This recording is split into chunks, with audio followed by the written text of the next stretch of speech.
শুনেছি যে ইসলামে মেয়েরা পর্দার ভেতরে থাকে, কারণ এতে করে নাকি পুরুষেরা তাদের সম্মান করে। আমার মনে হয় এভাবে মেয়েদের অত্যাচার করা হচ্ছে। আর মেয়েদের কেন পর্দার ভেতরে থাকতে হবে? কারণ সবার অধিকার সমান। আমরা কি এটুকু সম্মান পেতে পারি না? এই পর্দা প্রথার ব্যাখ্যা দেবেন। আর মেরি কি পর্দার ভেতরে থাকতো?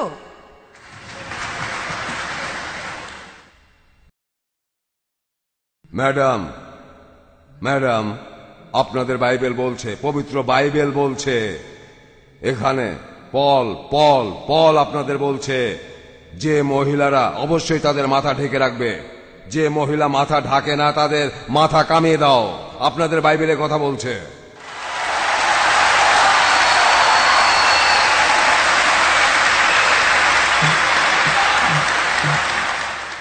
মহিলারা, যে মহিলারা তাদের মাথা ঢাকে না তাদের মাথা কামিয়ে দাও, মাথা কামিয়ে দাও। বাইবেলই কথা বলছে।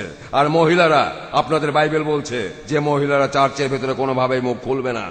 তবে আপনাদের চার্চে এসব জিনিস বিশ্বাস করে না, আপনাদের লোকজনও বিশ্বাস করে না। আপনারা আসলে বিপদ ডেকে আনছেন। আপনারা জানেন এসব কারণেই আমেরিকাতে, নিউ ইয়র্কে রাতের বেলা মহিলারা নিরাপদ নয়। ফ্রান্সেও মহিলারা নিরাপদে নেই। সেখানে দিনের বেলায় রাস্তাঘাটে মহিলারা ধর্ষিত হয়। রাস্তার অন্যান্য লোকজন মনে করে তারা বোধহয় মজা করছে, মহিলারা ধর্ষিত হচ্ছে। না না, আমি বলবো আপনারাই আমন্ত্রণ জানাচ্ছেন। এটা ভদ্রতার ব্যাপারে। নানদের দেখেন, নানদের দেখবেন রোমান ক্যাথলিক চার্চে কেউ তাদের দিকে দ্বিতীয়বার তাকায় না। কিন্তু এই মেয়েগুলোকে একটু দেখেন, দেখবেন গোল্ড কোস্টে, স্টার বারোতে এদের দেখবেন বিকিনি আর জি স্ট্রিং পরে আছে। এদের দেখে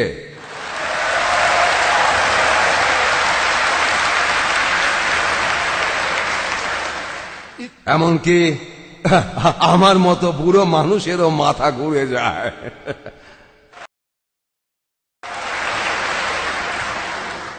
যদি আমি সেখানে যাই, সত্যি বলছি আমার ভেতরে জ্বলতে থাকে। সত্যি বলছি, আমরা এভাবে সৃষ্টি হয়েছি, ঈশ্বর এভাবে সৃষ্টি করেছেন। পৃথিবীতে যে জিনিসটা পুরুষকে সবচেয়ে বেশি প্রলুব্ধ করে সেটা হলো নারী। আর এই কথাটা আমি বলিনি, কোরআন বলছে, কোরআনে আছে,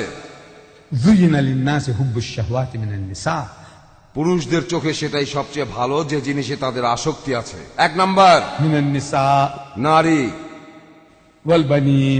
তারপর সন্তান। আমার ছেলে মেয়ে 11 জন, নিজেই একটা ফুটবল টিম বানাতে পারি। আর আমি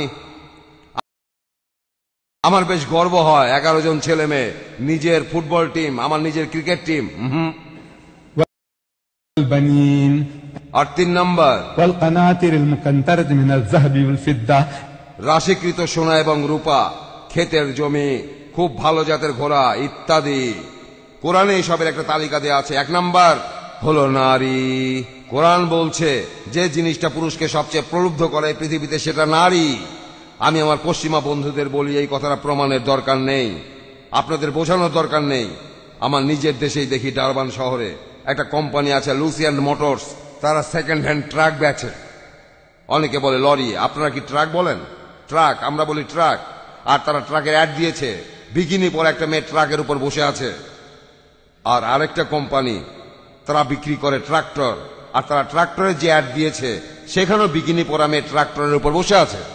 আমি প্রশ্ন করছি এই পশ্চিমাদের যে এই বিকিনি পরা মেয়েটা ট্রাক বা ট্রাক্টরের উপর বসে কি করছে? এটা মূল দেখানো, পুরুষদের প্রলুব্ধ করার জন্য এই মেয়েটা বিকিনি পরে আছে। আর BMW, জানি না এখানে BMW আছে কিনা। এটা একটা গাড়ি, জার্মানির গাড়ি। আর গাড়িটা মার্সিডিজের চাইতে একটু ভালো জাতের গাড়ি। আমি গাড়িটার মার্কেটিং করছি না। আমার প্রথম গাড়িটা ছিল ভক্সওয়াগন বিটল। গাড়িটা 1,20,000 মাইল চলেছে। সেটার পর আমি আরেকটা বিটল কিনলাম, আবারও বিটল, আবারও বিটল। তারপর বিটল বানানো বন্ধ হয়ে গেল, ভক্সওয়াগন বিটল। তারপর বানালো গল্ফ। আমি কিনলাম গল্ফ নাম্বার 1, গল্ফ নাম্বার 2। আমি কখনোই BMW কিনিনি। তবে এই অ্যাডটা দেখতে বাধ্য হলাম আমি। আমার খবরের কাগজে একটা BMW গাড়ি।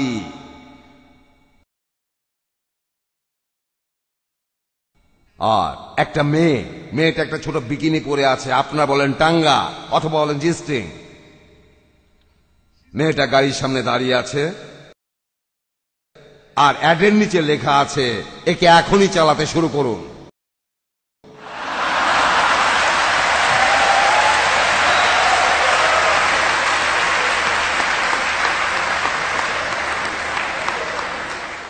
আমি একটা প্রশ্ন করছি, মেয়েটা না গাড়িটা, মেয়েটা কি গাড়িটা কিনছে? অ্যাডে লেখা আছে এখনই চালাতে শুরু করুন।